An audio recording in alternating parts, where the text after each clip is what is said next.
ડીસામાં ભગવાન જગન્નાથ મોસાળમાંથી નિજ મંદિર પહોંચ્યા।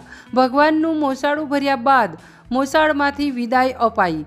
અષાઢી બીજે નીકળનારી ભગવાન જગન્નાથની રથયાત્રા અગાઉ ભગવાનને મોસાળમાં મોકલવાની પરંપરા અંતર્ગત ડીસામાં ભગવાન જગન્નાથ, ભ્રાતા બલભદ્રજી અને બહેન સુભદ્રાજી વટ સાવિત્રી પૂર્ણિમા નિમિત્તે મોસાળ કચ્છી કોલોની સ્થિત પાતાળેશ્વર મહાદેવ મંદિર ખાતે મોકલવામાં આવ્યા હતા, જ્યાંથી શુક્રવારે ભગવાનને મોસાળમાંથી મામેરું ભર્યા બાદ વિદાય આપી પરત નિજ મંદિર લઈ જવાયા હતા।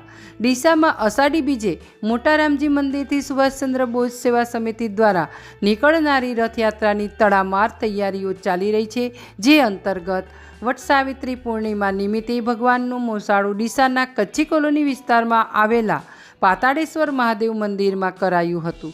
રિસાલા ચોક નજીક આવેલા રામજી મંદિરથી પાલખી યાત્રા દ્વારા ભગવાનને પાતાળેશ્વર મહાદેવ મંદિર ખાતે બિરાજમાન કરાયા હતા। મોસાળમાં દરરોજ ભક્તિભાવ માહોલ, ભજન, સત્સંગ, આનંદનો ગરબો, સુંદરકાંડના પાઠ, 56 ભોગ, મહાઆરતી જેવા કાર્યક્રમ યોજાયા હતા। ત્યારબાદ જેઠ વદ અમાસના દિવસે સાંજે પાતાળેશ્વર મંદિરમાં મામેરું ભર્યા બાદ ભગવાનને વાજતે ગાજતે મોસાળમાંથી વિદાય આપી જ્યારે ભગવાન જગન્નાથજી શ્રી રામચોક પહોંચતા દર વર્ષની જેમ આ વર્ષે પણ રમેશભાઈ રાઠોડ પરિવાર દ્વારા ભગવાન જગન્નાથનું વાજતે ગાજતે મામેરું ભર્યું હતું।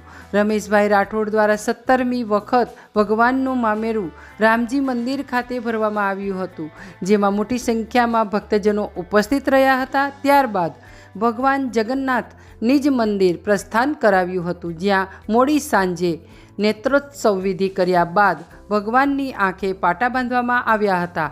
હવે અષાઢી બીજે સવારે રથયાત્રા અગાઉ આંખેથી પાટા ઉતાર્યા બાદ મહાઆરતી કરી રથયાત્રા પ્રસ્થાન કરશે।